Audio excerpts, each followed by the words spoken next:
A'udzubillahi minasyaitonirrajim. Bismillahirrahmanirrahim. Assalamualaikum warahmatullahi wabarakatuh. Alhamdulillah, bertemu kembali kita dalam rancangan Kapsul Tajwid. InsyaAllah, tuan-tuan dan puan-puan yang dirahmati Allah Subhanahu Wa Taala, kali ini kita akan berkongsi berkenaan dengan lafaz basmalah. Okey, apabila disebut basmalah iaitu Bismillahirrahmanirrahim. Okey, lafaz ini diambil daripada surah An-Naml ayat yang ke-30. A'udzu billahi minasyaitonir rajim. Innahu min Sulaiman wa innahu bismillahirrahmanirrahim. Okey, jadi lafaz bismillahirrahmanirrahim itu diambil dan dibaca di permulaan surah. Okey. Apa hukum bacaan bismillah di awal permulaan surah? Okey, ulama qurra mengatakan iaitu hukum membacanya itu wajib. Ya, wajib ini bukan dianggap wajib syar'i tetapi wajib sinai. Yang mana wajib ini bukan istilah fuqaha, ya, bukan maknanya bila kita tak baca maka kita akan diazab, tidak. Tetapi wajib ini sebagai kita ahli yang membaca Al-Quran, maka kita rasakan, ya, kita ambil basmalah ini sebagai kewajipan kita apabila kita membaca awal surah. Ya, dan satu pilihan apabila kita membaca bismillah ini di pertengahan surah, sama ada kita nak membaca ataupun tidak, maka itu dibagi pilihan. Tetapi afdalnya, walaupun di awal surah ataupun walaupun di pertengahan surah, maka kita afdal membaca lafaz bismillahirrahmanirrahim. Baik, tuan-tuan dan puan-puan yang dirahmati Allah Subhanahu Wa Taala, kita tidak boleh baca, tak boleh baca lafaz bismillah ini di pertengahan surah yang mana ayat tersebut bermula dengan perkataan syaitan. Perkataan syaitan ataupun perkataan laknat yang tidak enak didengar. Okey, contohnya dalam surah Al-Baqarah ayat 268. 268. Kita jangan sambung. A'udzu billahi minasyaitonir rajim. Okey. Bismillahirrahmanirrahim. Asyaitanu ya'idukumul faqra wa ya'murukum bil fahsya.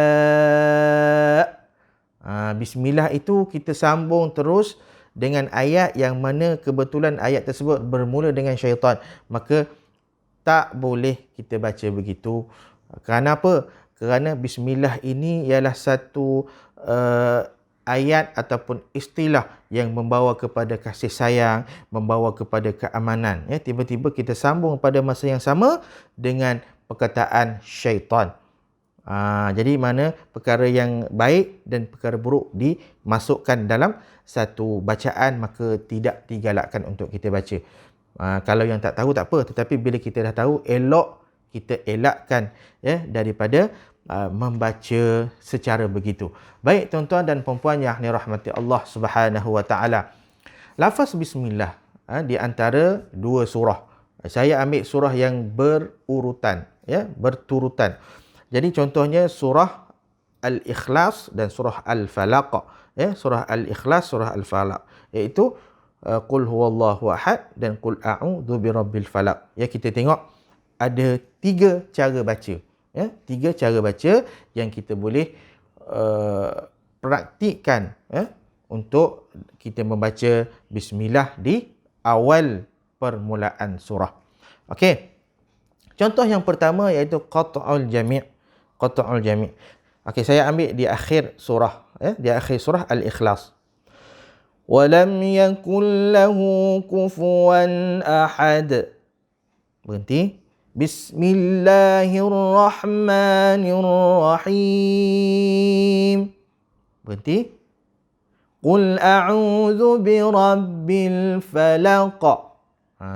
Okey, ada kemudian contoh yang kedua iaitu dipanggil waslul jami'. Kita sambungkan semuanya. daripada akhir surah, kemudian bismillah, kemudian awal surah. Okey. Walam yakul lahu kufuwan ahadun bismillahirrahmanirrahim qul a'udzu birabbil falaq. Okey. Kemudian yang ketiga iaitu kita waqaf pada akhir surah. Kita berhenti pada akhir surah dan kita sambungkan basmalah dengan awal surah. Okey, contohnya walam yakul lahu kufuwan ahad. Kita berhenti situ. Kemudian bismillahirrahmanirrahim qul a'udzu birabbil falaq. Itu 3 cara untuk surah yang berturutan. Okey. Adapun ada satu lagi cara baca yang dilarang oleh para qura, iaitu pertama sekali kita menyambungkan akhir surah dan basmalah. Kita menyambungkan akhir surah dan basmalah, kemudian kita waqaf, kita berhenti dan kita sambung awal surah. Ini contoh yang tak boleh baca. Walam yakul lahu kufuwan ahadun bismillahirrahmanirrahim. Berhenti. Qul a'udzu birabbil falaq. Yang ni cara bacaan yang tidak dibenarkan oleh para qura. Kenapa? Walam yakul lahu kufuwan ahad. Okey, akhir surah. Kemudian kita sambung dengan bismillah pula. Seolah-olah bismillah itu adalah pun akhir surah. Itu seolah-olah macam bismillah itu akhir surah daripada surah Al-Ikhlas itu tadi. Sebenarnya bismillah ini adalah dia bukan daripada ayat.